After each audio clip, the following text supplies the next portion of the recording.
time by carrying out a safety test on an emergency core cooling feature. At 1:24 in the morning, an engineer recorded in his diary that the protective system wasn't working. At the same moment, a huge and catastrophic surge in power caused 2 explosions. As fires raged, the core of reactor number 4 was destroyed. A huge cloud rose into the sky, spreading large amounts of radioactive fuel and materials into the atmosphere. Sweden was the first foreign country to find out about the accident when it detected unusual levels of radioactivity coming from the east 2 days later.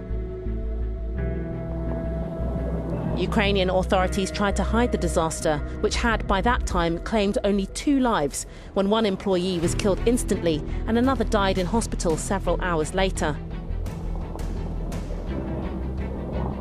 Firefighters who rushed in to put out the blaze weren't properly equipped and suffered radiation poisoning. Attempts were made to cool the reactor by dropping 4,000 tons of lead and sandbags onto the site.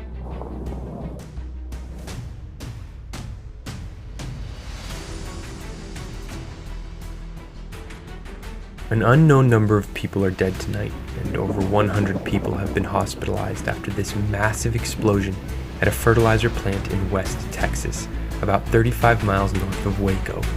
Eyewitnesses likened the event to a nuclear bomb blast, and it sent a massive fireball into the sky.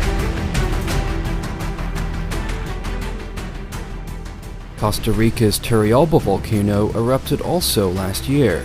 No one was reported to have been killed, but nearby airports and facilities had to be shut down for days until the ash subsided.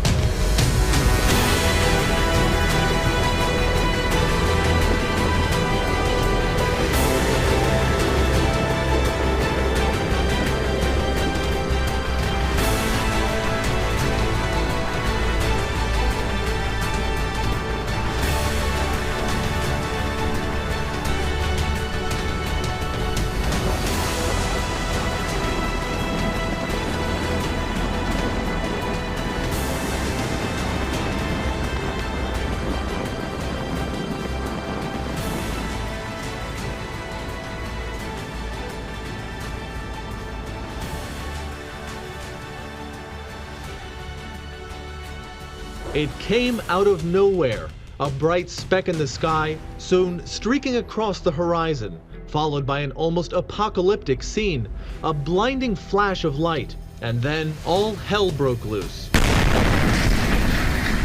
Dizzying explosions shattering windows, knocking these office workers to the ground. These students were lucky, protected by curtains from the flying glass, and these men barely escaped the blast. In the streets, pandemonium. Terrified residents thought the world was ending. People started to panic. Somebody screamed, "The end of the earth," he says. The chaos of the meteor was captured on cell phones and on dashboard cameras of cars, so popular here in Russia. The blast was so powerful it knocked down a wall at this factory. In all, over 1,200 people were injured, mostly from broken glass. 3,000 buildings damaged, over 1 million square feet of glass shattered. Many were injured after going to the window to check out the flash in the sky. The glass shattered and bounced back on me. My beard was cut open, this man says. The meteor was believed to be about 50 feet wide, weighing a whopping 7,700 tons. That's about the same as the Eiffel Tower. It raced towards Earth at over 40,000 miles per hour. As it crashed into the atmosphere, it began to break into pieces, causing those booms and sending those powerful shockwaves towards the ground, rocking a zone stretching hundreds of miles away, those shockwaves causing all of the damage. As for the pieces of the meteor, one of the bigger chunks landing here, leaving that massive hole in the